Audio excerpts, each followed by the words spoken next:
Hi YouTube. A little bit more dressed up than last week. You like it? No? Yes?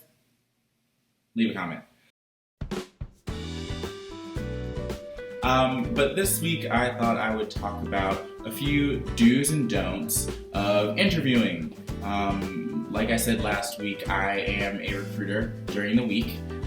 So there's a lot of things that people do and don't do, or that they should do and that they should not do when they are interviewing. And I thought I would give you a few do's and don'ts about what to do while interviewing. Do your research. Make sure that you look up the company that you're interviewing for. Know when they were founded. Know who their CEO is. That's something that's gonna really show that you've put forth an effort in this interview. Always be able to be prepared for an interview. That's definitely something that you want to do. I always encourage everyone to do a little research on the company. Don't do it on the people that you're actually interviewing with. Do it on the company as a whole. Don't call your recruiter every day. This is going to sound like a pet peeve, but one of the things that most people that are interviewing have to really realize is that recruiters talk to multiple people. So do hiring managers, so do managers that are going to hire people. So the one thing is you have to realize that you're not the only person that they are engaging with. And that sounds awful, but definitely, what I would say, more than checking in with them, once a day, check in with them maybe once or twice a week. So do remember every person's name that you interview, or at least try. And I know sometimes there's going to be multiple people in an interview, but definitely try and remember all of their names.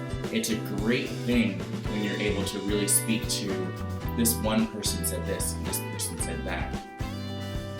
Guys, don't interview without any intention of taking the job. The sad thing is that in most cities, most HR departments and most recruiting firms are fairly close-knit and they all talk to each other. So if you're actively just interviewing to make your current employer give you more money, some people are gonna find that out and they're gonna talk about it. And they're gonna say, oh, well, they just interviewed because they wanted more money. They didn't interview because they wanted the job. And that's gonna be hard for you when you're actually looking for a new job, because they're gonna know that in the past you have just interviewed just to make sure that you can make more money at your current employer. That's not something that you want to do. You don't want that kind of reputation when you're actually looking for a job. It's more like the boy who called wolf in some ways. Do send a thank you letter or a thank you email to the people that you've been interviewing with. It shows them that you appreciate their time, taking their time out of their day to interview and speak to you and tell you a little bit more about the role you're going up for and things like that.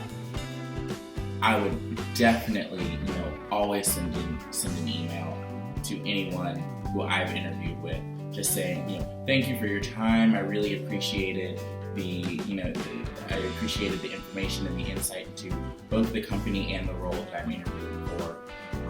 I hope we can work together in the future. Please let me know if you have any other questions.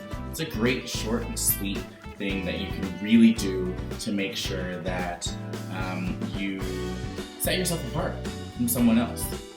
Because you may have the same qualifications as someone else. You may have the same interview kind of style, and they're on the fence. They just don't know. But you sending that email that next day just saying, hey, thanks, I really appreciate it, could set you apart from someone else that's actively interviewing. So definitely try and do that to the best of your ability to make sure that you send an email, whether it just be to your recruiter and just say, could you please send this on to Bob, Joe, Jill, Janet, whoever you interviewed with. Make sure that you tell them and say thank you just for taking the time out of their day to speak to you about what you're going up for. Don't ask for an unreasonable salary. I know when you're interviewing, you want to get that raise, you want to get that salary bump, but to be honest, getting a $10,000 to $15,000 increase is fairly unreasonable, just to be honest. Maybe you'll be able to get 5 to 7, which honestly is great. That's a lot more than some people get. Don't preclude yourself. You could ask for too much and they say, that's out of my range. Unfortunately, we can't move forward with you. So my last do of the video. Do ask questions.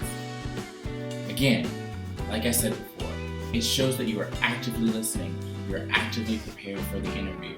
You really want this role. It's always something that I look at when I'm interviewing somebody and they say, oh no, I don't have any questions. That's okay, cool, I'll talk to you later. No, always ask at least one question. It's not that hard. What is the work-life balance? What does this person in this role do day to day? Well, I hope these little tips help you. So let me know down below. Let me know as far as any questions, anything you want me to answer, anything you want me to do when it comes to recruiting. I am here to help the best I can. So let me know. I will talk to you guys later. Don't forget to like and subscribe. See you next week.